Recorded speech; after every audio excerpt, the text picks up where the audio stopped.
Então, isso motiva o nosso próximo resultado. Pega ali um conjunto S de 2 ou mais vetores. A gente vai falar que esse conjunto é linearmente dependente se e só se pelo menos um dos vetores pode ser escrito como combinação linear dos demais, que é exatamente o que a gente acabou de fazer. Como o conjunto era LD, vai ter uma infinidade de soluções, então eu consigo expressar pelo menos um dos vetores como combinação linear dos demais. E a consequência imediata desse item A é o item B, né? Ele vai ser linearmente independente se e só se nenhum vetor de S pode ser expresso como combinação linear dos outros vetores de S. Então, ele vai ser LD se pelo menos um dos vetores puder ser escrito como combinação linear dos demais, e ele vai ser linearmente independente se nenhum vetor do conjunto S puder ser escrito como combinação linear dos demais. Então, pensando agora nesses três vetores ali do R4, mostrar que esses três vetores são linearmente independentes. Então, se eu faço a conta aqui, de novo a mesma estrutura, vou tomar uma combinação linear desses três vetores, dando o vetor nulo do espaço, que é o nosso vetor lá, 0, 0, 0. Fazendo a conta ali componente a componente, então isso vai dar o seguinte sistema linear: K1 mais 4K2 mais 5K3 igual a 0, 2K1 mais 9K2 mais 8K3 igual a 0, 2K1 mais 9K2 mais 9K3 igual a 0, menos K1 menos 4K2 menos 5K3 igual a 0. Então, de novo, resolvendo esse sisteminha que apareceu usando a primeira etapa do curso. Então, de novo, para o vídeo, faça a eliminação gaussiana, né? Faça as operações elementares entre as linhas da matriz aumentada desse sistema e verifica que esse sistema só tem a solução trivial. Então, aqui está escrito errado, tá certo, gente? Perdão. Esses vetores são linearmente independentes, tá certo? Independentes e não dependentes, já que aqui só tem a solução trivial. Um próximo resultado: qualquer conjunto finito de vetores que contenha o vetor nulo vai ser linearmente dependente. Um conjunto de exatamente um vetor, né, formado só por um vetor, ele vai ser linearmente independente se esse vetor não for o vetor nulo, e um conjunto formado por dois vetores, ele vai ser linearmente independente se um vetor não for múltiplo do outro. Então é muito fácil da gente verificar qualquer uma dessas condições. Vamos verificar ali, por exemplo, a primeira.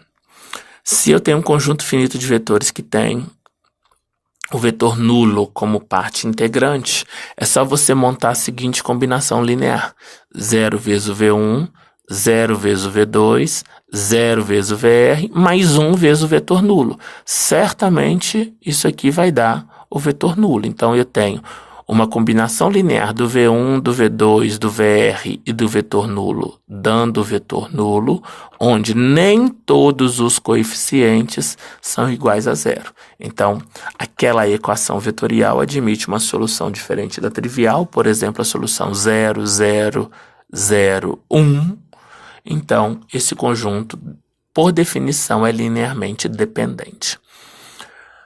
O formado somente por um vetor também é fácil da gente verificar, porque se eu tenho a equação K1 vezes V1 igual a 0 e o nosso V1 não é o vetor nulo, então o K1 só pode ser o vetor nulo, ou seja, só vai admitir a solução trivial. Então, o conjunto formado só por um vetor, onde esse vetor é o vetor diferente do nulo, certamente é linearmente independente. E no caso de dois vetores, a mesma estrutura, né? Se eu pego uma combinação linear formada por dois vetores, então vamos pensar aqui: K1, V1 mais K2, V2 igual a 0. Essa equação pode ser escrita da forma, né? Se ela tiver uma solução diferente da trivial, eu posso reescrevê-la da forma V2 igual a menos K1 dividido por K2 vezes o V1. Então, o V2 é um múltiplo escalar do V1. As interpretações, né, geométricas disso dentro, por exemplo, do R3. Então, na primeira e na segunda figura, a gente tem aí vetores que são linearmente dependentes, né? Aqui V1 e V2 são um conjunto formado por dois vetores, onde esses dois vetores, um é múltiplo do outro. Na segunda figura, a mesma situação. Eu tenho aqui um conjunto formado por dois vetores, V1 e V2, onde um é múltiplo do outro. Então, o conjunto formado aqui por V1 e V2 são certamente linearmente dependentes, Conjunto formado pelos vetores V1 e V2 na segunda figura também são linearmente dependentes, já que um é múltiplo do outro. E na terceira figura, conjunto formado por V1 e V2, que são aqui vetores que não possuem a mesma direção, então um não é múltiplo escalar do outro, é um conjunto linearmente independente. E pensando agora no conjunto, né, na interpretação disso para ter os vetores lá no espaço, a mesma história.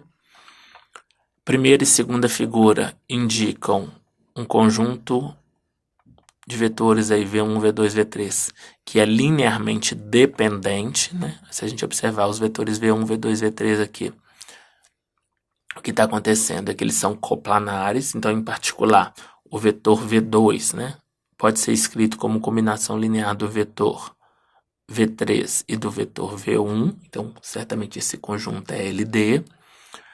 Na segunda figura, a mesma estrutura, o vetor V2 e o vetor V3 possuem ali a mesma direção. Então, por exemplo, eu posso escrever o vetor V3 como combinação linear do vetor V1 e do V2. Ele é, por exemplo, 0 vezes o V1 mais um múltiplo escalar do V2. Então, isso é um conjunto linearmente dependente. E na terceira figura, eu tenho um exemplo de um conjunto formado por três vetores lá dentro do R3, que são linearmente independentes. Né? Se a gente observar, os vetores V1, V2 e V3 não são coplanares. Então, nenhum dos vetores desse conjunto pode ser escrito como combinação linear dos demais. O V1 não pode ser escrito como combinação linear nem do V2 nem do V3. O V2 não pode ser escrito como combinação linear nem do V1 nem do V3. E o V3 não pode ser escrito como combinação linear nem do V1 nem do V2. Agora, um exemplo aí de forma mais geral, né, em espaços vetoriais arbitrários. Se eu penso ali nos dois polinômios, que é o polinômio 3 menos 2x mais x2 e o polinômio 6 menos 4x mais 2x2, o conjunto formado por esses dois polinômios é linearmente dependente lá dentro do conjunto, do espaço vetorial, dos polinômios que tem grau menor ou igual que 2. Fácil da gente observar pelo seguinte motivo. O nosso polinômio P2, ele é duas vezes o polinômio P1. Então, o resultado que a gente acabou de ver, se eu tenho um conjunto formado só por dois vetores, e esses dois vetores são múltiplos escalares um do outro, esse conjunto é linearmente dependente. Um próximo resultado, ainda associado ao Rn, pega ali um conjunto formado por R vetores dentro do Rn.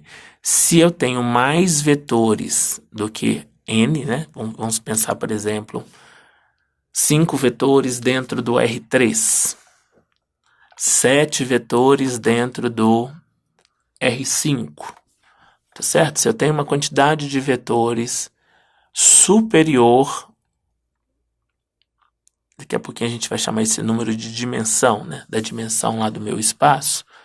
Então, esse conjunto S é linearmente dependente. A prova disso também não é tão complicada, a gente vai dar só um esboço dela aqui. Vamos pensar esses vetores em componentes, tá certo? Então, o vetor V1 é o vetor V11, V12, V1N. O vetor V2, V21, V22, V2N. Vai embora o vetor VR, VR1, VR2, VRN, né? Aqui, se a gente observar os índices, né, desses símbolos V's que estão aparecendo, o primeiro índice está indicando o vetor, enquanto que o segundo índice está indicando a componente do vetor. Então, primeira componente do primeiro vetor, segunda componente do primeiro vetor, enésima componente do primeiro vetor, primeira componente do segundo vetor, segunda componente do segundo vetor, enésima componente do segundo vetor, e vai embora com essa estrutura. Então, o que a gente sabe? Como é que eu sei verificar, né? Qual é a estratégia que nós temos para verificar se um dado conjunto de vetores é LD ou LI? A gente vai montar uma combinação linear desses R vetores que estão aqui, dando o vetor nulo lá do Rn. A gente sabe certamente que essa combinação linear tem como solução K1 igual a K2 igual a KR igual a 0. A gente quer saber se essa equação tem uma solução, pelo menos uma solução diferente da trivial. Então, se eu pego essa equação vetorial e abro em termos das componentes, a gente vai recair no sistema linear de equações, que é exatamente esse sisteminha que está aqui, esse sisteminha que está aqui. Esse sistema linear que vai ser gerado é um sistema linear que é homogêneo. E é um sistema linear que, por hipótese, tem ali mais incógnitas do que equações. Tá certo? Eu tenho ali, se a gente observar, eu tenho R incógnitas e N equações. Tá certo? Então, como ele é um sistema homogêneo que tem mais incógnitas do que equações, certamente ele vai ter ali variáveis livres. No caso, o número de variáveis livres daquele sistema é R menos N. Como todo sistema homogêneo sempre tem solução, né? Então a gente só discrimina se tem uma única solução ou infinitas soluções. E como ele tem variável livre, então ele tem infinitas soluções. Então, o conjunto S é um conjunto linearmente dependente. Então, agora fica com vocês, dê uma lida lá no nosso livro-texto e façam os exercícios que estão sendo propostos no nosso planejamento.